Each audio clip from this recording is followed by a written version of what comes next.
So the challenge we face is the challenge of weaning ourselves from an addiction, a deep addiction, our addiction to fossil fuels. And I think that we can draw lessons from what people have learned about addiction to substances like alcohol and drugs. I think that what this action at Brayton Point will actually help to do is not, of course, to immediately shut down Brayton Point. We're working on that in the legislature. But it will help contribute to consciousness change. What people have sort of learned about substance abuse addiction is that people go through stages of change with respect to their substance abuse addiction. The true addict is in denial. The addict is not aware of the negative consequences of their addiction. They're not recognizing that they're destroying their lives. They're not recognizing that they're destroying their planet. Or perhaps they're thinking that it's enough to recycle some paper or recycle some bottles, and that's all they really need to do. They're in denial about what they need to do to respond to the change. But over time, they move to the next stage, from denial to ambivalence. And that ambivalence is when people start to recognize that maybe I'm still very attached to this alcohol, I'm still very attached to this heroin, I'm still very attached to these fossil fuels, but maybe there's a problem. Maybe I'm causing some problems by what I'm doing, for myself and for others. And slowly, as that sinks in, they become ready for action. So, it's guys like Bill McKibben and all of you who are helping change our collective consciousness about fossil fuels to the point where we will be able to and ready to take the action we need to take as a collective, which is bold action. I think Bill's numbers about the place that we're in are good. The new math, we got 500 more gigatons than we can afford to emit without taking ourselves over that 2-degree tipping point. We've got way too much fossil fuel in the world to do that several times over. We've got 2795 gigatons of fossil fuels out there in the world, so we can blow that limit several times over.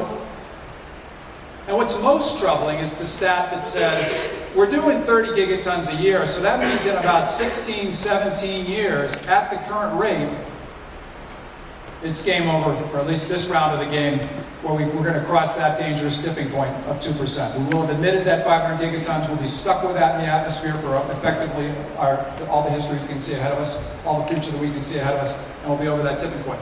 So what's clear is that if we're going to not get there, we have to be about terribly urgent demand reduction. We have to be about using less fossil fuels in the very short run. 16 years is a heartbeat in the life of our economic infrastructure. I mean, the kind of infrastructure we built for ourselves, it's entirely dependent on fossil fuels. With these trillions of dollars worth of roads and transportation vehicles that use fossil fuels to move around, that support fossil fuels moving around, these huge investments in power plants, these huge investments in homes that are not efficient. 16 years is a heartbeat. So we've got to be about that very action in a very urgent way.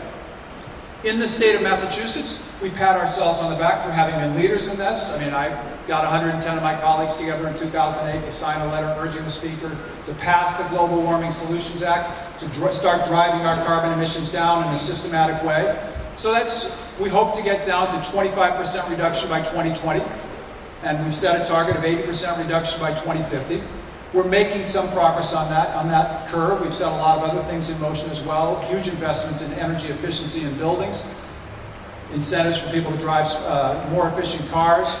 And most recently, and this is not something we've done, but something we're talking about doing, is this 2935, which will effectively shut down coal in Massachusetts by defining standards that ramp it down lower and lower to the point where, in fact, coal plants just can't meet those standards. And at the same time, this comes to the justice issue, creating a fund, in parts funded by power plants, but also in part funded potentially by general treasury funds of the Commonwealth, to support the transition for the relatively small number of workers who are affected by those plants, but they are indeed affected. We only have a few hundred workers in these plants.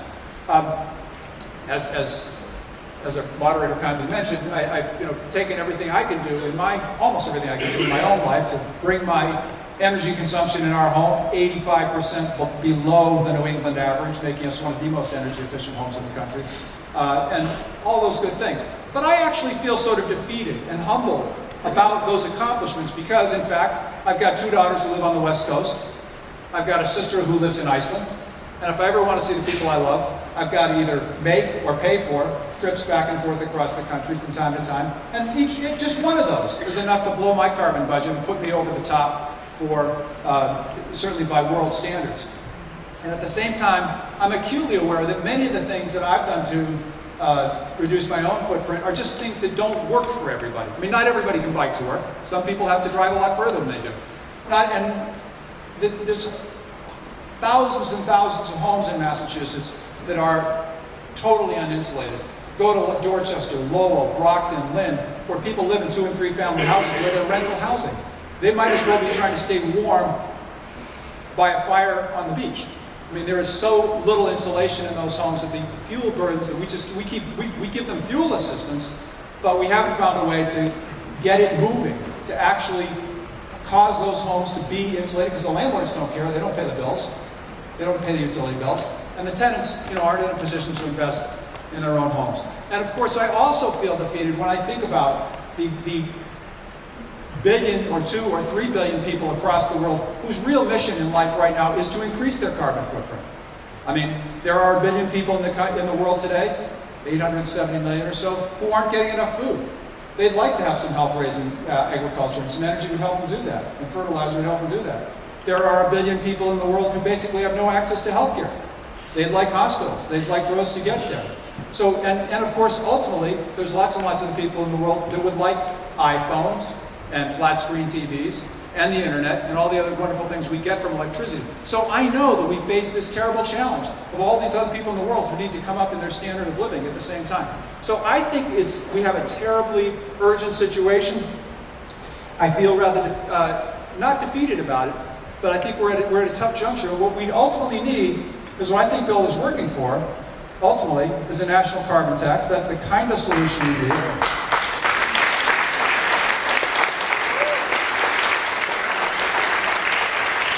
Because a national carbon tax, by increasing the cost of carbon, is what will start in motion what we really need to do, which is to use less carbon.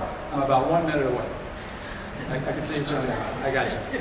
And if we can use less carbon, that's the challenge, though, is to get that passed. A national carbon tax is about as popular right now as a national root canal. It is not a popular idea to say, let's pass a national carbon tax. Although, by the way, let me be 100% clear. I'm standing up for that. I'm campaigning on that in my own political life, and we're trying to do it here in Massachusetts as well. But what will get us there is the kind of work that Bill McKibben is doing. I mean, nature is knocking on our door. She's going to keep knocking louder and louder.